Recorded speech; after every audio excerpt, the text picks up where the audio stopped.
3 semester 7A akan melakukan praktikum mata kuliah rekayasa produk pertanian.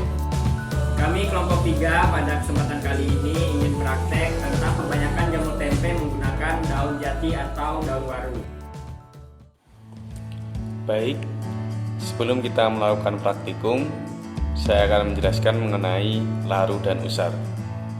Laru adalah kumpulan spora kapang tempe yang digunakan sebagai bahan pembibitan dalam pembuatan tempe.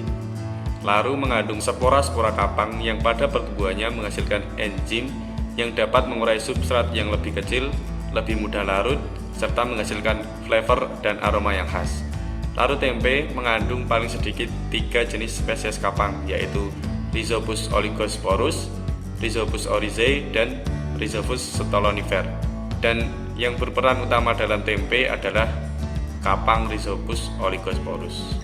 Sedangkan usar adalah inokulum atau ragi yang didapatkan dari alam atau ragi alami yang biasanya menggunakan daun waru atau daun jati. Secara tradisional, usar dibuat dengan membiarkan spora kapang dari udara tumbuh pada kedelai matang yang ditaruh di antara 2 lapis daun waru atau daun jati. Sekian informasi yang dapat saya sampaikan. Selanjutnya mari kita lihat proses perbanyakan jamur tempe menggunakan daun jati dan daun waru. Praktikum perbanyakan jamur tempe menggunakan daun jati dan waru. Yang pertama, kami menggunakan alat praktikum seperti panci, blender, pisau, timbangan digital, nampan, dan kami juga menggunakan kompor. Yang kedua itu bahan yang kami gunakan yaitu kedelai 1 kilo, tempe 300 gram, daun pisang, daun jati, dan waru secukupnya. Selanjutnya proses pembuatan. Yang pertama itu tentang pembuatan laru. Jadi di sini yang pertama kami lakukan yaitu mensterilisasi alat. Jadi kami mensterilisasi alat menggunakan air panas.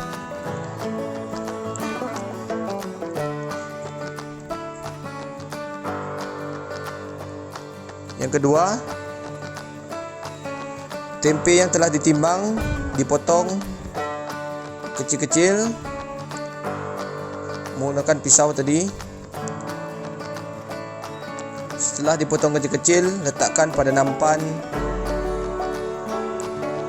untuk kita keringkan selama kurang lebih 2 hari.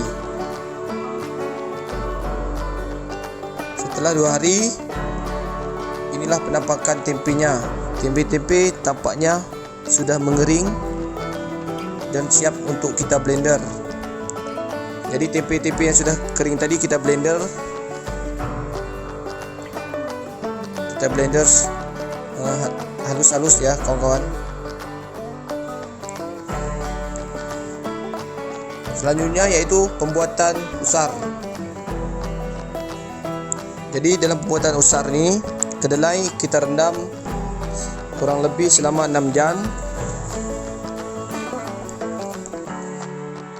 Jadi setelah kedelai kita rendam selama 6 jam, kemudian kedelai kita rebus selama kurang lebih 15 menit. Ya, jadi kita rebus selama 15 menit agar mudah dalam mengelupas kulit-kulit kedelai tersebut.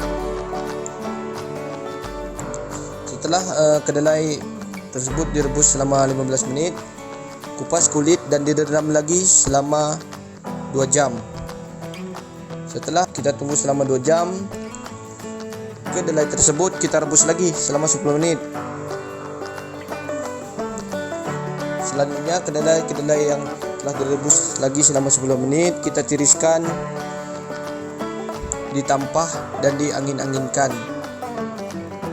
Selanjutnya kedelai yang telah ditiriskan kita beri laru sebanyak 2 gram dan dicampur rata. Selanjutnya kedelai yang telah diberi laru sebanyak 2 gram kita bungkus dengan pembagian seperti seperempat dibungkus dengan menggunakan daun pisang, seperempat lagi kita bungkus menggunakan daun waru, seperempat lagi dibungkus menggunakan daun jati, dan sisa-sisanya diletakkan di atas daun waru dan jati dengan cara ditumpuk berlapis. Setelah semua kedelai tersebut kita bungkus, tempe difermentasi selama 2 hari.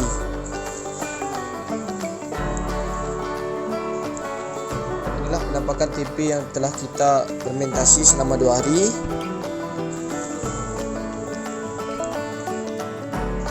Seperti itu, tempe nampak telah jadi ya teman-teman.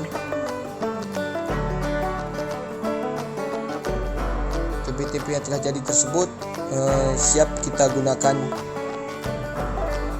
untuk dimasak atau di apapun itu. Hasil praktikum ini diperoleh rendemen larut tempe sebanyak 28,33%. Selain itu, juga dihasilkan penampakan miselia pada perlakuan tempe yang dibungkus daun diperoleh warna putih dan ketebalan sedang. Sedangkan pada perlakuan usar diperoleh warna putih dengan adanya sedikit warna hitam dan ketebalan relatif tebal.